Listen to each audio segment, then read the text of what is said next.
The Tale of Benjamin Bunny by Beatrice Potter, author of The Tale of Peter Rabbit. One morning a little rabbit sat on a bank.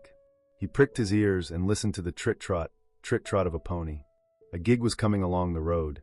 It was driven by Mr. McGregor, and beside him sat Mrs. McGregor in her best bonnet. As soon as they had passed, little Benjamin Bunny slid down into the road and set off with a hop, skip, and a jump to call upon his relations who lived in the wood at the back of Mr. McGregor's garden. That wood was full of rabbit holes, and in the neatest, sandiest hole of all lived Benjamin's aunt and his cousins Flopsy, Mopsy, Cottontail, and Peter. Old Mrs. Rabbit was a widow. She earned her living by knitting rabbit wool, mittens and muffetees. I once bought a pair at a bazaar. She also sold herbs and rosemary tea and rabbit tobacco, which is what we call lavender. Little Benjamin did not very much want to see his aunt. He came round the back of the fir tree and nearly tumbled upon the top of his cousin Peter. Peter was sitting by himself. He looked poorly and was dressed in a red cotton pocket handkerchief. "Peter," said little Benjamin in a whisper, "who has got your clothes?" Peter replied, "The scarecrow in Mr. McGregor's garden," and described how he had been chased about the garden and had dropped his shoes and coat. Little Benjamin sat down beside his cousin and assured him that Mr. McGregor had gone out in a gig, and Mrs. McGregor also, and certainly for the day, because she was wearing her best bonnet. Peter said he hoped that it would rain. At this point old Mrs. Rabbit's voice was heard inside the rabbit hole, calling, "Cottontail, Cottontail, fetch some more chamomile." Peter said he thought he might feel better if he went for a walk. They went away hand in hand, and got upon the flat top of the wall at the bottom of the wood. From here they looked down into Mr. McGregor's garden. Peter's coat and shoes were plainly to be seen upon the scarecrow topped with an old tam-o'-shanter of Mr. McGregor's. Little Benjamin said, "It spoils people's clothes to squeeze under a gate. The proper way to get in is to climb down a pear tree." Peter fell down head first, but it was of no consequence, as the bed below was newly raked and quite soft. It had been sown with lettuces. They left a great many odd little footmarks all over the bed, especially little Benjamin, who was wearing clogs. Little Benjamin said that the first thing to be done was to get back Peter's clothes, in order that they might be able to use the pocket handkerchief. They took them off the scarecrow.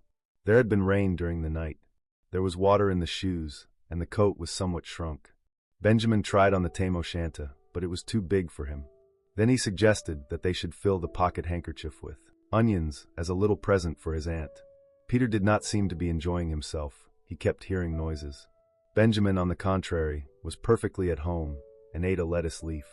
He said that he was in the habit of coming to the garden with his father to get lettuces for their Sunday dinner. The name of little Benjamin's papa was old Mr. Benjamin Bunny. The lettuces certainly were very fine. Peter did not eat anything. He said he should like to go home. Presently, he dropped half the onions. Little Benjamin said that it was not possible to get back up the pear tree with a load of vegetables. He led the way boldly towards the other end of the garden. They went along a little walk on planks under a sunny red brick wall. The mice sat on their doorsteps cracking cherry stones. They winked at Peter Rabbit and little Benjamin Bunny. Presently Peter let the pocket handkerchief go again. They got amongst flower pots and frames and tubs. Peter heard noises. Worse than ever, his eyes were as big as lollipops. He was a step or two in front of his cousin when he suddenly stopped. "This is what those little rabbits saw round that corner." Little Benjamin took one look, and then, in half a minute less than no time, he hid himself and Peter and the onions underneath a large basket. The cat got up and stretched herself, and came and sniffed at the basket. Perhaps she liked the smell of onions. Anyway, she sat down upon the top of the basket. She sat there for 5 hours. I cannot draw you a picture of Peter and Benjamin underneath the basket, because it was quite dark, and because the smell of onions was fearful. It made Peter Rabbit and little Benjamin cry. The sun got round behind the wood, and it was quite late in the afternoon. But still the cat sat upon the basket. At length there was a pitter-patter, and some bits of mortar fell from the wall above.